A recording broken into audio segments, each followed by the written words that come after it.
चोर है क्या है? अरे चल निकल।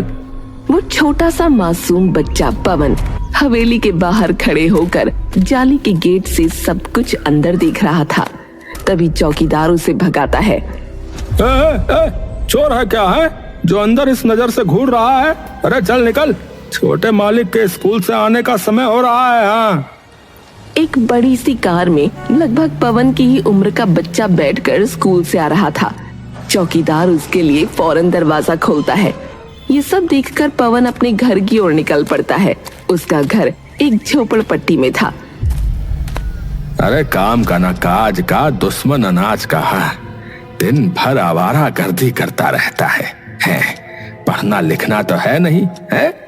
हम तो हवेली के मालिकों की जूती के नीचे दबे हुए नौकर हैं, नौकर। और बेटे को भी वही करना है, इसीलिए पढ़ाई नहीं होती इससे। हैं क्यों मेरे बेटे को हमेशा बोलते रहते हो एक दिन मेरा बेटा खूब आगे बढ़ जाएगा? अरे बस इसकी माँ ने बिगाड़ रखा है। जा रहा हूँ मैं काम पर। पवन के पिता हवेली में ही काम किया करते थे।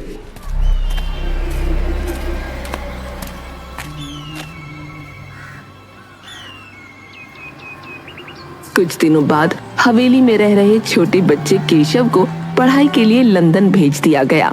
इधर पवन आवारा बन गया और दूसरी तरफ केशव लंदन में। यह हराम का जना अभी तक कहाँ घूम रहा है, कुछ पता नहीं। देखो रात के 11 बज गए हैं। इतने में ही पवन घर पहुंचता है। आप तो बस मुझे हमेशा डांटते रहना। आपकी दवाई लेने गया था मैं। बुढ़े हो गए हो लेकिन अकल ठिकाने नहीं आ रही। सुषमा, देखा ना तुमने है कि ये किस तरह से अपने पिता से बात कर रहा है। अब देख लो इसे। पवन अपने पिता को अनदेखा करते हुए घर के अंदर चला गया। एक दिन मैं उस हवेली पर रात जरूर करूंगा। हाँ। पवन के मन में हवेली के सपने थे, लेकिन उसके पिता हमेशा उसे गालियां ही दिया करते थे। पवन जब अपने दोस्तों के साथ मोहल्ले में गेड़ियां मार रहा था, उसी समय बड़ी बड़ी कारें वहां से गुजरने लगीं। पवन की नजर गई कार के अंदर बैठे हुए एक लड़के पर, जो ठीक पवन की तरह नजर आ रहा था। अरे यार, ये गाड़ी में कौन बैठा है?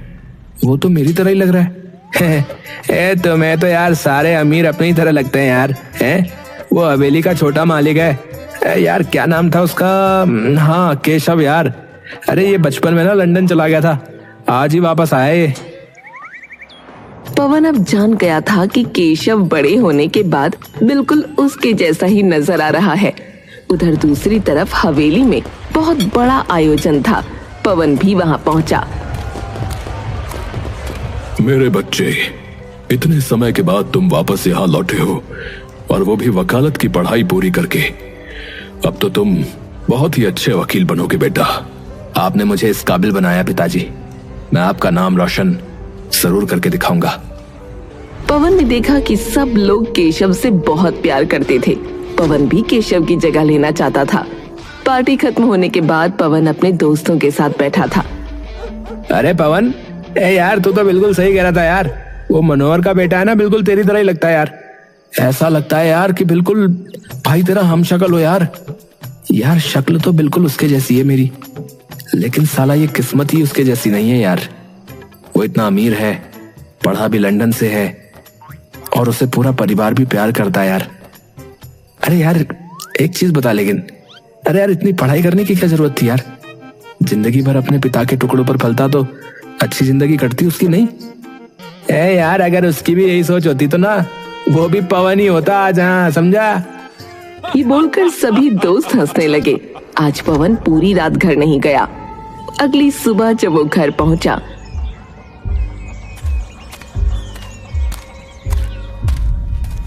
अरे आज मैं इसे जिंदा नहीं छोड़ूंगा। है ये कल रात बिना बताए ही हवेली में घुस आया। अगर इसे किसी ने देख लिया होता तो गजब हो जाता। हाँ। अरे आप मुझे हमेशा हवेली से दूर क्यों रखते हो? हैं? वो हवेली ना तो आपकी है और ना ही मेरी। आखिर आपको दिक्कत क्या है? एक बार भी आपने ये नहीं पूछा कि पूरी रात कहाँ था बेटा? आपको बस इसकी चिंता है कि मुझे किसी ने देख लिया होता तो क्या होता? अरे क्या हो जाता? अरे तू ऐसे नहीं मानेगा। हाँ ये ले, ये ले, ये ले। छोड़ दीजिए मेरे बेटे को, क्यों मार रहे हो? अरे बिल्कुल दुखी करके रखा है इस लड़के ने मुझे, है? पता नहीं पैदा ही क्यों हुआ है? तुम मेरा इस घर से चले जाना ही अच्छा होगा। माँ, मुझे मत रोकना। सुषमा अपने बेटे को जाता देखकर अपना दिल सिकोड़ कर रह गई। पवन नदी किनारे जा बैठा। वो बिल्कुल शांत जगह पर बैठा था कि तभी वहां पर एक व्यक्ति और आया। वो कोई और नहीं बल्कि केशव ही था। अरे तुम तो बिल्कुल मेरे जैसे दिखते हो। अरे इसमें चौंकने की क्या बात है यार, ये तो मैं पहले से ही जानता हूँ। ओह अच्छा, मैं तुम्हें नहीं जानता था। हाय, मेरा नाम केशव है। अरे भाई तुम्हें कौन नहीं जानता, आओ बैठो। लेकिन एक मिनट, तुम यहाँ क्यों आए यार? क्या तुम्हारे पास कोई और काम नहीं है क्या जो यहाँ पर टाइम पास करने आ गए? अरे यार, मेरे पास इतना काम है कि मुझसे हैंडल ही नहीं हो रहा है। ऐसा लग रहा था कि मैं डिप्रेशन में जा रहा हूँ, इसलिए यहाँ पर थोड़ा समय बिताने आ गया। अपने दुख वाले समय में मुझे यहाँ पर बैठना बहुत अच्छा लगता है। क्या बात है यार, है अच्छा तो वैसे मुझे भी लगता है। लेकिन एक बात बताओ यार, तुम्हें काम करने की क्या जरूरत है यार? अपने पिता के पैसों पर ऐश करो ना यार। जितना बाहर के लोग समझते हैं ये सब उतना आसान होता नहीं है यार। मैं इकलौता बेटा हूं, इसीलिए माता पिता की मुझसे बहुत ज्यादा उम्मीदें हैं। उन्होंने मुझे लंदन पढ़ाई करने के लिए भेजा और सब मुझे बहुत प्यार भी करते हैं, पर वो ये नहीं जानते कि मैं इन सब के काबिल नहीं हूं। मुझे तो एक साधारण जीवन पसंद है, पर वो लोग मुझे हमेशा ही किसी न किसी बड़ी पार्टी में ले जाते हैं, भीड़ भाड़ में, शानो शौकत में। पता नहीं क्यों मुझे ये सब लेकिन अच्छा नहीं लगता। ऐसा ही कहते हैं यार लोग, अमीरों में ना दिमाग की कमी ही होती है यार। हैं? क्या मतलब है तुम्हारा? अरे मेरा मतलब यह है कि तुम जैसे जिंदगी जी रहे हो ना यार, न जाने कितने लोगों का सपना होगा ऐसी जिंदगी जीना, बता रहा हूं। उनमें से एक मैं भी हूं, देख लो सामने। लेकिन लगता है कि इस जन्म में तो ये संभव नहीं, क्योंकि मेरे पापा ही नहीं चाहते कि मैं हवेली के आसपास भी भटकूं। एक मिनट यार पवन, यार तुमने ना मुझे इससे एक बहुत अच्छा आइडिया दे दिया यार। देखो सुनो, तुम मेरी जिंदगी जीना चाहते हो, है ना? और तुम बहुत हद तक मेरे जैसे नजर भी आते हो। तो यार एक काम करो, सुनो, ये लो, ये मेरे कपड़े पहनो और जाओ उस हवेली में, और मैं तुम्हारे घर पर जाता हूं तुम्हारे कपड़े पहनकर। उसके बाद तुम बताना कि मेरी जिंदगी तुमसे कैसे आसान है। बल्कि मुझे तो तुम्हारा जीवन अच्छा लगता है, ना कि भीड़ भाड़ और ये झूठी मुस्कान, सब आडंबर। देख ले भाई, शेर के मुंह में खून लगा रहा तू। अरे हाँ पापा, मैं समझ गया यार, लेकिन हाँ एक शर्त है, 1 महीने के बाद हम दोनों यहीं मिलेंगे और वापस अपने अपने घर जाएंगे। ये सब सिर्फ इसलिए है क्योंकि हम अपनी अपनी जिंदगी से परेशान हैं, समझ गया? अरे हाँ भाई, समझ गया यार, समझ गया। अब और मत समझा, और जल्दी से अपने कपड़े दे मुझे, और ये ले मेरे कपड़े पहन ले। उसके बाद दोनों एक दूसरे के कपड़े पहनकर एक दूसरे के घर पहुंचे।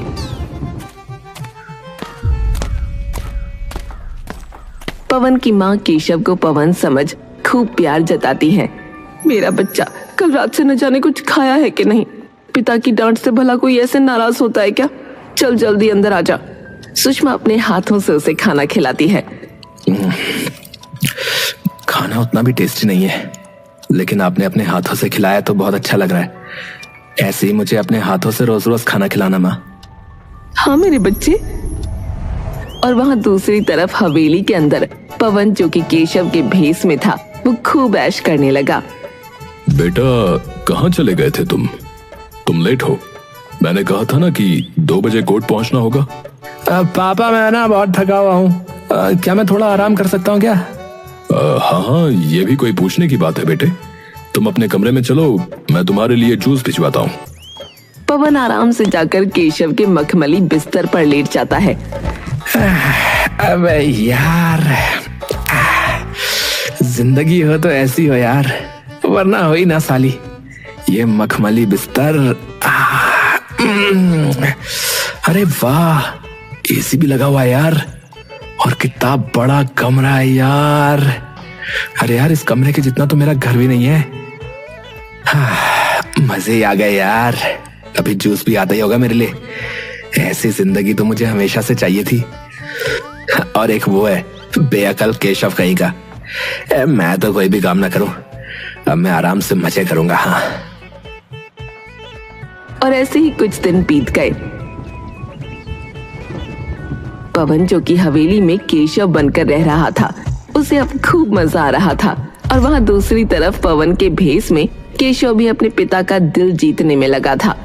पापा, मैंने आपके ये जूते पॉलिश कर दिए हैं। मैंने नौकरी के लिए भी अप्लाई किया है, जल्दी ही जवाब आ जाएगा। अरे क्या बात है, आजकल तो इस लड़के में बहुत बदलाव नजर आ रहा है। क्या खा लिया है, क्या हो गया है, बोलो। केशव मुस्कुराने लगा। वहाँ दूसरी तरफ पवन केशव की माँ और पिता को लड़ते हुए देखता है। आप हमेशा ऐसा ही करते हो, एक काम कहा था आपसे, वो भी ना किया गया। अरे तुम छोटी छोटी बातों पर इतना क्यों लड़ती हो भाग्यवान? मैंने कहा ना कि मैं तुम्हारा काम जल्दी कर दूंगा। अरे 2 दिन में मेरी बहन की बेटी की शादी है, तुमने अभी तक उसे 2 लाख रुपए नहीं भेजे हैं। कन्यादान नाम की भी कोई चीज होती है, ये हम अपनी तरफ से करने वाले थे ना। क्या लगेगा उन्हें कि हमें उनकी बिल्कुल भी कदर नहीं है, जो शादी वाले दिन ही पैसे भेज रहे हैं। अरे यार, मुझे इतने कामों में तुम्हारा काम याद नहीं रहा। अब मैं जा रहा हूँ ना, मैं कर दूंगा बाद में। आपसे तो बात करना ही बेकार है। केशव की माँ अपने कमरे में बैठ गई और पिता काम पर। यार, यहाँ तो फैमिली के अंदर बिल्कुल भी प्यार नहीं है यार। माँ, मुझे आपसे एक बात करनी है। अगर पिताजी भूल गए थे पैसे डालना तो आप ही उन्हें याद दिला देती। तुझे बीच में पढ़ने की कोई जरूरत नहीं है बेटा, तू जाके अपना काम कर। वैसे भी 2 दिन में तेरी मीटिंग होने वाली है, उसकी तैयारी भी तो करनी है तुझे। ऐसा कहकर माँ ने पवन को वहाँ से जाने को कहा। पवन जब अपने कमरे की तरफ जा रहा था, तभी उसे पिता भी नजर आ गए। एक तो मुझे मेरी घड़ी नहीं मिल रही, ऊपर से ये लड़ती रहती है। ये रही पिताजी आपकी घड़ी, बाथरूम के बाहर रखी थी इसलिए मैंने पहन ली। आप जा रहे हो क्या? अरे इस घर में रहना ही पाप है बेटा, जा रहा हूं मैं काम पर। पिताजी, माँ का कहना भी सही है, आखिर वो भी तो उनका परिवार है, उन्हें बुरा लगेगा ना। अरे तू इस मामले में मत पड़ बेटा, तू तेरी माँ को ठीक से जानता नहीं है। देख कैसे डायन की तरह ऊपर से खड़ी खड़ी देख रही है। जा रहा हूं मैं अभी। किसी ने भी पवन की बात नहीं सुनी। अरे यार, ये कैसा घर है, यहाँ तो आपस में बिल्कुल भी प्यार नहीं है।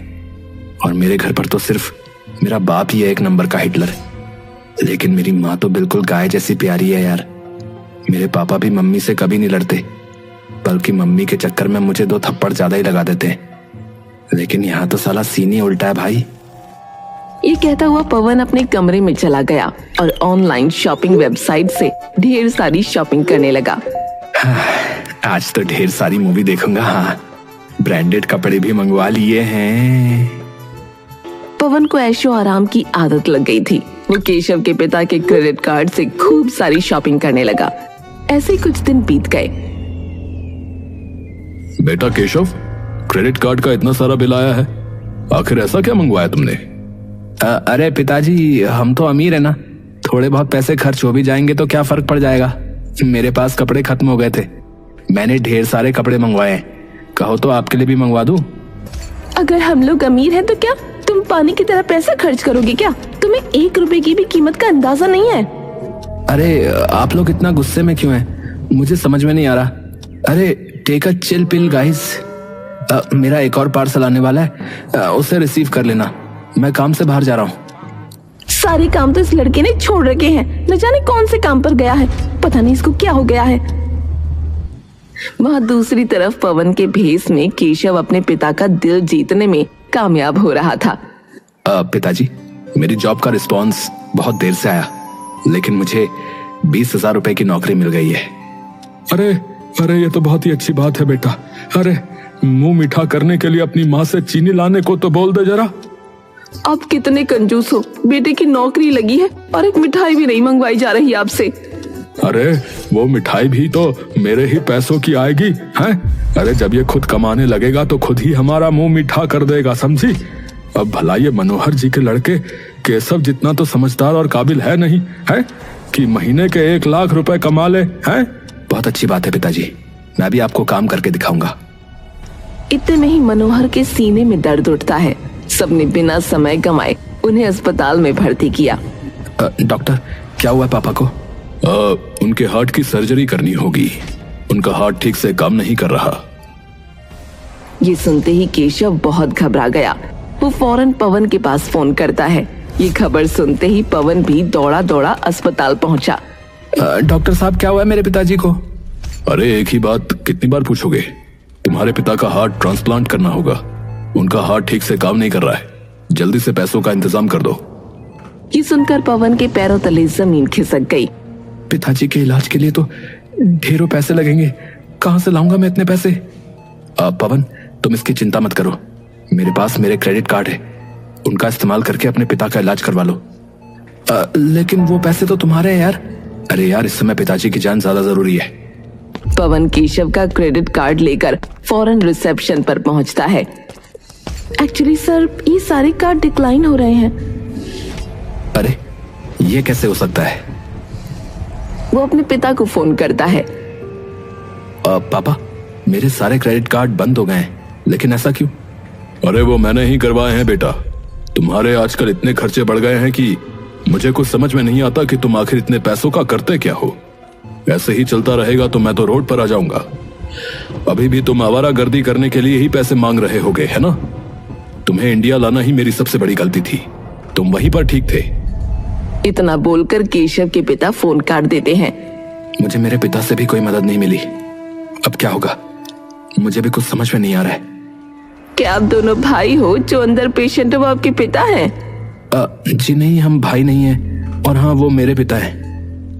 मुझे चेकिंग के लिए अंदर जाना है, आप लोग जरा शोर कम कीजिए। नर्स थोड़ी बुजुर्ग थी। वो कमरे में दाखिल हुई, लेकिन अजीब सी खामोशी के साथ बाहर आई। आपके पिता है वो? क्या हुआ है उन्हें?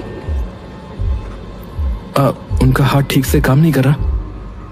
उस पत्थर दिल ने इतने पाप ही किए हैं कि आज उसका दिल भी काम नहीं कर रहा। अरे आपका दिमाग तो ठीक है, ये सब क्या बोल रही हो? तुम दोनों कितने बड़े हो गए हो। इतने छोटे से थे जब गोद में लिया था। क्या आप हम दोनों को जानती हो? और भला आप पवन के पिता के बारे में ये सब क्यों बोल रही हैं? बहुत सालों पहले मैं तुम दोनों को ढूंढ रही थी, लेकिन तुम्हारा कोई भी नामो निशान नहीं था। मैं तुम्हें सच बताकर अपने पाप से मुक्त होना चाहती हूँ।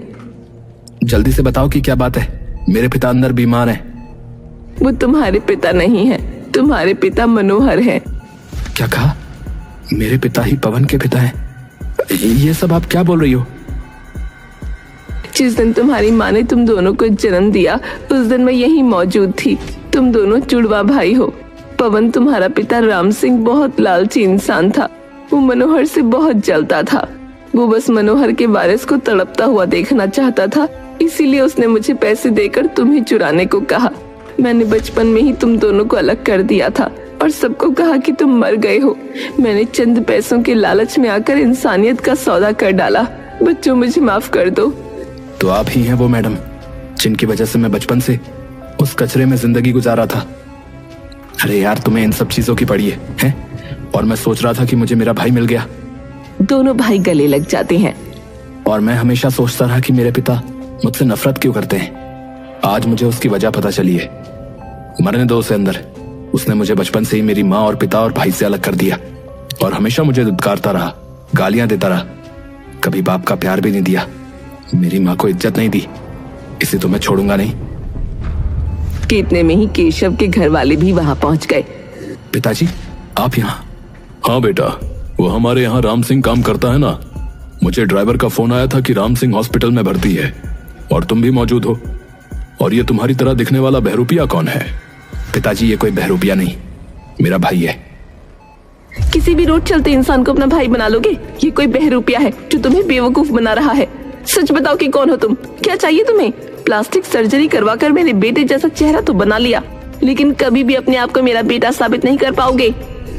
आप लोग मुझे गलत समझ रहे हो। दरअसल मैं आपका ही बेटा हूँ माँ। आपके 2 जुड़वा बेटे हुए थे, उनमें से एक मैं हूँ। झूठ बोल रहे हो तुम। मेरा वो बेटा तो मर चुका था। मैडम, मुझे माफ कर दीजिए। मैंने ही आपका बच्चा चुराया था और आपसे कहा कि आपका बच्चा मरा हुआ पैदा हुआ। इस काम की राम सिंह ने मुझे ढेर सारी कीमत दी थी। इतने सालों तक ये राज मैंने अपने अंदर दफन रखा। मैंने आप लोगों को ढूंढा भी था, लेकिन कोई नहीं मिला। आज आप लोग मुझे मिले हो। आज मैं आपको सच बता रही हूँ। मेरे दिल का बोझ उतर गया। ये सब सुनकर केशव की माँ के मन में ममता जाग पड़ी और वो फौरन पवन को गले से लगा लेती है। इतने सालों तक मैं तुमसे अलग रही, मैं नहीं जानती थी कि तुम कहाँ हो, कैसे हो। आज तुम्हें अपनी नजरों के सामने देखकर मुझे बहुत अच्छा महसूस हो रहा है।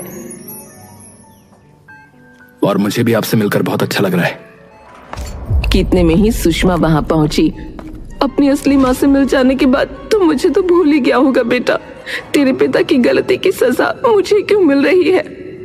आप मेरी यशोदा मैया हो, आपने ही मुझे पाल पोस कर बड़ा किया है, भला मैं आपसे दूर कैसे हो सकता हूँ?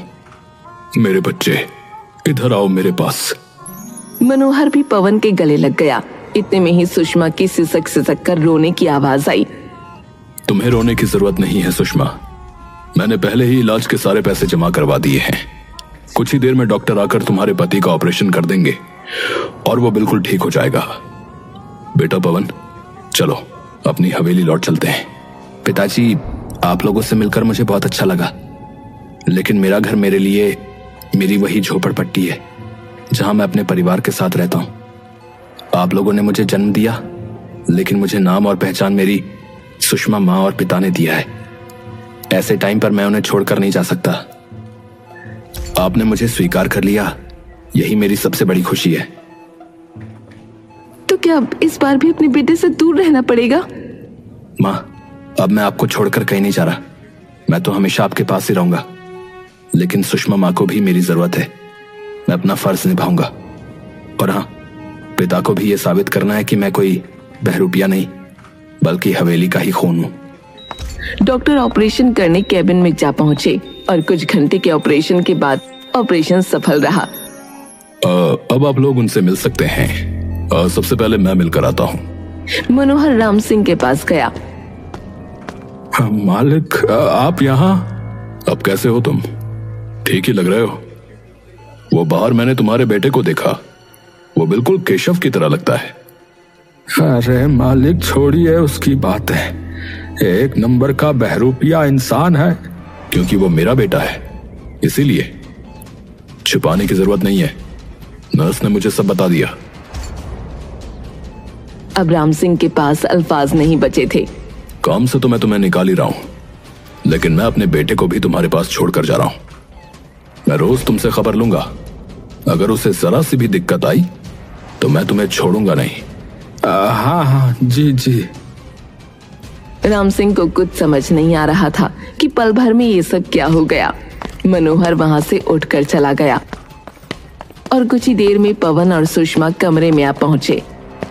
कैसे हो पिताजी, ठीक तो हो? अरे नालायक, तू खुद पर ध्यान दे। अरे अभी अभी दिल का ऑपरेशन हुआ है, जरा धीरे बात करो हैं? और सुनो, आपकी इन धमकियों से कुछ नहीं होने वाला, क्योंकि अब मुझे पता चल चुका है कि मैं आपका बेटा नहीं हूँ। लेकिन आप चिंता मत कीजिए, मैं आपकी तरह बहरूपिया नहीं हूँ जो दिखता कुछ है और करता कुछ है। अरे तो यहाँ पर क्यों बैठे हो? जब सब सच पता चल चुका है तो जाओ अपने अमीर पिता के पास। है, बचपन से ही तुम हवेली में रहना चाहते थे ना? जाओ जाओ, ये सपना भी पूरा कर लो, जाओ। मैं आपको छोड़कर कहीं नहीं जाने वाला, मेरे अलावा आपका और कोई सहारा भी नहीं है। आपने मुझे बेटा नहीं माना, लेकिन मैंने आपको पिता माना है। ये सुनकर राम सिंह का मन पिघल गया। राम सिंह पवन को गले लगा लेता है। उस दिन के बाद से दोनों भाई, जिन्हें बहरूपिया समझा जाता था, अब वो दोनों मिल चुके थे। वो दोनों कोई भी काम करते तो आपस में मिलकर ही किया करते थे। यहाँ तक कि अब राम सिंह का व्यवहार भी पवन के प्रति बदल गया था।